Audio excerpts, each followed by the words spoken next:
Hello everyone, this is doctor Sam. Today I will tell you about कि आप लोगों ने कौन कौन सी ऐसी डॉक्यूमेंट्स हैं जो आप लोगों ने लाजमी अपने साथ टेस्ट सेंटर तक ले जाने हैं, वहाँ पे उनको दिखाने हैं। इसके अलावा जो है, अगर आप लेट जाते हैं तो क्या होगा आपका फ़ैसला। अगर आप सडनली आप बीमार हो जाते हैं ड्यूरिंग द टेस्ट, तो क्या आपका टेस्ट अटैम्प्ट जो है वो शुमार होगा या नहीं होगा, या फिर आप दोबारा से रीशेड्यूल कर सकेंगे या नहीं कर सकेंगे।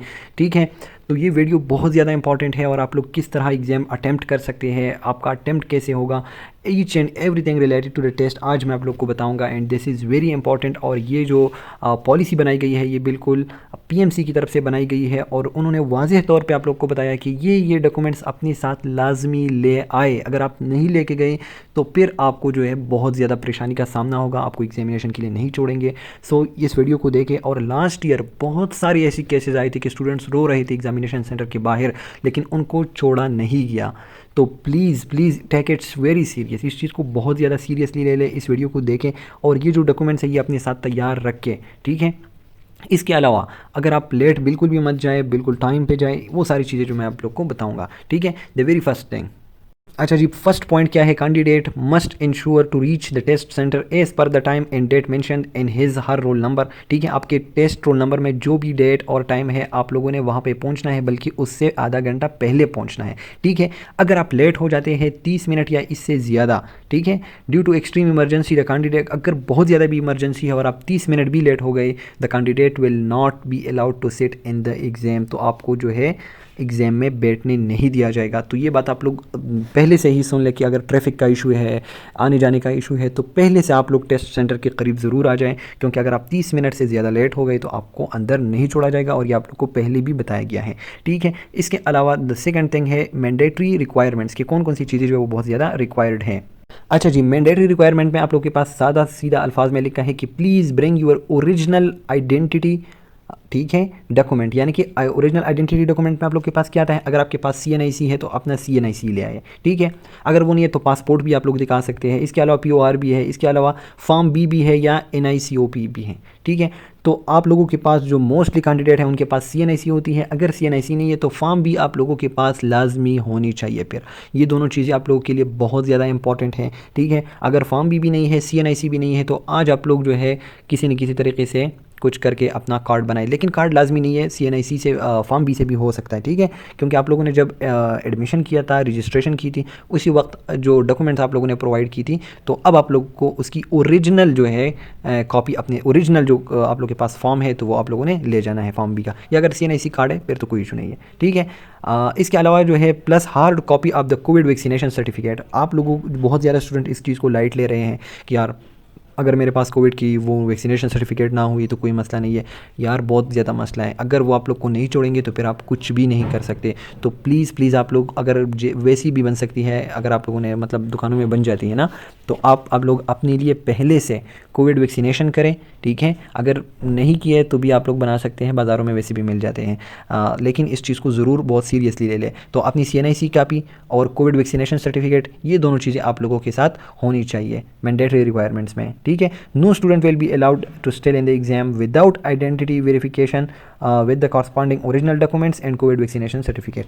ठीक है, अच्छा जी, इसके अलावा student will have to follow NCOC covid guidelines as advice. Covid guidelines में क्या है कि आप लोग अपने साथ मास्क लेके जाएँ और ये चीज़ें, तो मास्क भी ज़रूर लेके जाना। ठीक है, any candidate found to have provided a forge identity, forge मतलब फाल्स या मतलब धोखेबाज वाली आइडेंटिटी। अगर आप लोग किसी और का शनाख्ती कार्ड लेके जाते हैं या आपके पास अपनी कोई डॉक्यूमेंट नहीं है और किसी दूसरे के डॉक्यूमेंट यूज़ कर रहे हैं, या आप लोग जो है बिल्कुल गलत गलत से इन्फॉर्मेशन दे रहे हैं, ठीक है, तो आप लोग का एग्ज़ाम जो है वो परमानेंट बेसिस पे कैंसिल की जा सकती है। तो फॉर्जरी जो है, धोखेबाजी से जो बिल्कुल बचे रहें। ठीक है, candidate will not be allowed to take any, अच्छा जी ये बात इंपॉर्टेंट है, candidate will not be allowed to take any paper. आप लोगों ने किसी भी पेपर को अंदर नहीं लेके जाना, ना किसी पेंसिल को, मोबाइल फ़ोन को, इलेक्ट्रॉनिक डिवाइसेस, फूड, ड्रिंक और any objectionable item other than the printed roll number slip into the examination hall. ठीक है, सिर्फ और सिर्फ अपना प्रिंटेड जो आप लोग का रोल नंबर स्लिप है वो आप लोग अपने साथ लेके जा सकते हैं। इसके अलावा आप पेन, पेंसिल, पेपर, किसी भी चीज़ को अपने साथ नहीं लेके जा सकते हैं। ठीक है, medication based on the prescription shall be allowed. अगर आपका कोई बहुत ज़्यादा इंपॉर्टेंट मेडिकेशंस है आप लोग के, ठीक है, तो और डॉक्टर ने आपको लिख के है, या अक्सर स्टूडेंट ऐसे करते हैं कि एंजाइटी की वजह से अपने लिए वो एंड्रॉल टेबलेट या तो लेकिन वो आप लोग पहले से खाएंगे तो बेहतर होगा। अगर कोई मेडिकेशन है तो टेस्ट से पहले ही आप लोग ले सकते हैं, ठीक है, वहाँ पे जाने की कोई ज़रूरत नहीं है। लेकिन अगर आप लोग लेने भी जाना चाहते हैं तो आपके पास डॉक्टर की प्रिस्क्रिप्शन होनी चाहिए, ठीक है। Water juice shall be provided, वो तो आप लोग को मिल ही जाएंगे। अच्छा जी, तो ज़ाहिर बात है वाटर और जूस जो है वो आप लोग को वहाँ पे मिल जाएंगे, आपकी मेहमान नवाजी की जाएगी। Examination staff shall have the right to conduct a search of the person, देखिए उनको ये हक़ हासिल है कि वो आपकी सर्च कर सकते हैं prior to entering the examination hall, examination hall से पहले जाने से पहले जो है वो आपकी सर्च कर सकते हैं, ठीक है। पेपर के दौरान आपको डिस्टर्ब नहीं कर सकते, लेकिन अगर वो आपके साथ कोई पुर्जा देख लेते हैं या आपके पास किसी और से बात करते हैं तो फिर आपको डिस्टर्ब कर सकते हैं। वो आपको डिस्टर्ब नहीं कर सकती, ये उनका राइट नहीं है। अ पर्सन फाउंड टू, अगर एक बंदा दूसरे के साथ बातें कर रहा है या उसके साथ कोई ऐसी चीज़ है जो एग्जामिनेशन हॉल में बैंड है, ठीक है, तो आप लोग को अगले 2 साल के लिए एमडी कैट देने से रोका जा सकता है, ठीक है। तो बस ये उनके रूल्स है, इतना स्ट्रिक्टनेस नहीं होती, लेकिन आप लोग ऐसी चीज़ अपने साथ कभी भी नहीं लेके जाए जो मना है, ठीक है। और उन चीज़ों को लाजमी लेके जाए जो मैंने आप लोग को बता दिया कि आपका शनाख्ती कार्ड हो गया, आपका या फॉर्म भी हो गया, या इसके अलावा जो है आपने कोविड की जो चीज़ें वो अपने साथ लेके जाए, ठीक है, मास्क हो गया etcetera. Candidate can only leave the examination hall, अगर आपका एग्जाम ख़त्म हो जाता है, टाइम ओवर हो जाता है, उसके बाद जो आप हॉल को छोड़ सकते हैं, उससे पहले नहीं छोड़ सकते, ठीक है। अगर आप एक दफ़ा निकल जाते हैं एग्जामिनेशन हॉल से तो दोबारा आप लोगों को अंदर आने की इजाज़त, मतलब ये है कि अगर आप एक दफ़ा निकल जाते हैं, मतलब स्टूडेंट कह रहे हैं ना कि मुझे सुसु आई है, ज़ोर किया ये वो, तो वो पहले से आप लोग अपने आप को बिल्कुल फ्रेश होकर अंदर जाएं, ठीक है। अगर एक दफ़ा आप एग्जामिनेशन हॉल से निकल जाते हैं तो दोबारा से आप लोगों को अंदर नहीं छोड़ा जाएगा according to the PMC rules, ठीक है। तो ये कुछ ऐसे पॉइंट्स हैं जो स्टूडेंट्स बहुत लाइट ले लेते हैं, बिल्कुल इसको सीरियस भी नहीं लेते, लेकिन फिर जो है बहुत ज़्यादा इशू क्रिएट हो जाता है। इसके अलावा एक और इंपॉर्टेंट पॉइंट है, अगर आपको एग्जामिनेशन हॉल के अंदर आपको दौरे पड़ने शुरू हो जाते हैं या कोई ऐसी बहुत दर्द आने लगता है, मेडिकल इमरजेंसी आ जाती है, तो उस सूरत में क्या फ़ैसला होगा आपका, लेट्स सी वो देख लेते हैं। अच्छा जी, अब आपकी देखिए एक मेडिकल इमरजेंसी की सूरत में if a candidate has opted, last point है, has opted to start the exam, it will be at the decision of the head invigilator, ठीक है।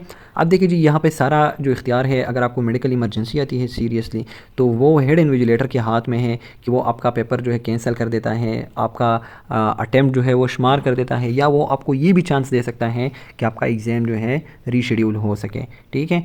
If a candidate has opted to start the exam, it will be at the decision of the head invigilator to cancel the exam and allow them to reschedule or to count their exam as already attempted, तो उसके हाथ में है कि वो आपका exam जो है उसको कैंसिल करके दोबारा से रीशेड्यूल कर देता है, और या फिर आपका एग्ज़ाम अटैम्प्ट जो है उसको शुमार कर देता है। तो ये आपकी मेडिकल इमरजेंसी की सूरत में ये चीज़ होगी। तो ये सारे पॉइंट्स हैं जो मैंने आप लोग को बता दिए, बहुत इंपॉर्टेंट है। 30 मिनट पहले आप लोगों ने जाना है, उसके बाद आप लोगों ने अपने साथ CNIC लेके जानी है। CNIC अगर आपके पास नहीं है, नहीं बनी, तो फॉर्म भी आप लोगों ने लेके जानी है, और वो भी ओरिजिनल। इसके अलावा जो है आप लोगों ने क्या करना है, कोविड वैक्सीनेशन सर्टिफिकेट अपने साथ लेके जाना है। And the other thing is कि आप लोग कोविड के जितने भी प्रोटोकॉल्स हैं, मास्क वगैरह, तो वो अपने साथ लेके जाए। इसके अलावा जो है किसी चीज़ को गलत तरीके से इंटरप्रेट ना करें, वो चीज़ें जो बैंड है, खुराक, पेपर, पेंसिल, वो अपने साथ ना लेके जाए, और जो चीज़ इंपॉर्टेंट है वो अपने साथ ज़रूर लेके जाएँ। अगर कोई ऐसी इमरजेंसी आएगी तो उसकी सूरत में जो है आपको दोबारा से चांस भी मिल सकता है, ठीक है। इसके अलावा जो है आप लोग अपने साथ वो आपकी चेकिंग भी कर सकते हैं, ड्यूरिंग भी कर सकते हैं अगर आप किसी के साथ बात कर रहे हैं, या फिर जो एक्चुअल चेकिंग आपकी होगी वो बिफोर एंटरिंग द एग्ज़ाम होगी। Thank you ji.